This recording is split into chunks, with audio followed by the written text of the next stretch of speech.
We had our second child in July of 2017. No idea it was a heart baby. 4 days after birth, get a echo just as a precaution because they heard the murmur, and we get flown to Children's Mercy from Western Kansas. Yeah, her name's Amelia, and she had AVSD or AV canal, and turned out to be surgery at 4 months, surgery at 6 months, surgery at 7 months. So when I say we're lifers, we're lifers. We've learned a lot. Well, Rowan is now 6, and he was born with hypoplastic right heart, along with a few other things, an ASD, AVSD. It's crazy because we had so much time to prepare, and then you get there and you go through it, and then it goes nothing as planned, right? Yep. So they talk about all the different things that could happen, and of course, none of that happens. Everything else happens. And then he waited for his heart. Then we all just went full force onto heart transplant side because at that point there was no other option. And then we just sat and waited. One of the times that I really remember breaking down was we'd had her first surgery, didn't go well, ended up on ECMO. And they said, she's not growing. We're gonna go into surgery again, out of the blue. And I lost it. Yep.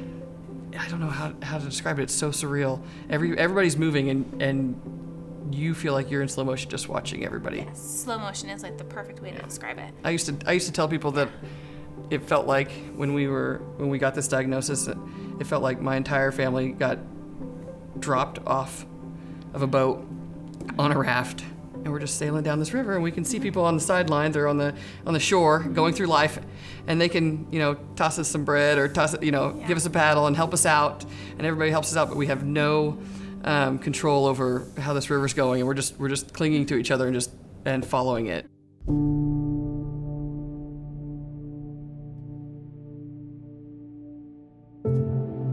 When other parents would kind of reach out to me and say, oh my gosh, you're so strong, like how do you do it? I used to get so upset because I felt like I was always failing, and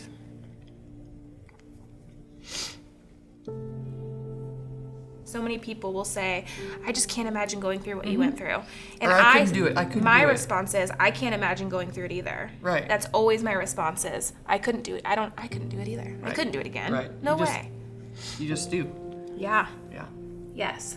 You just do, because there's no other option.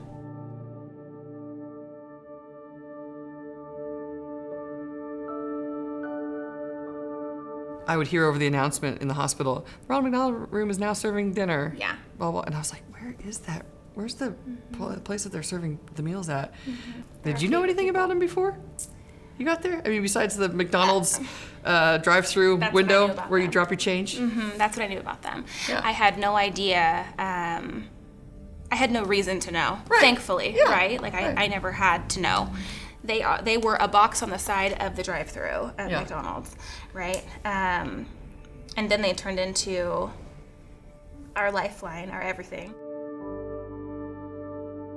To me, they were what you didn't know you needed. 100%. Yeah, I remember walking in and thinking, wow, this is the most wonderful place you never wish you had to be.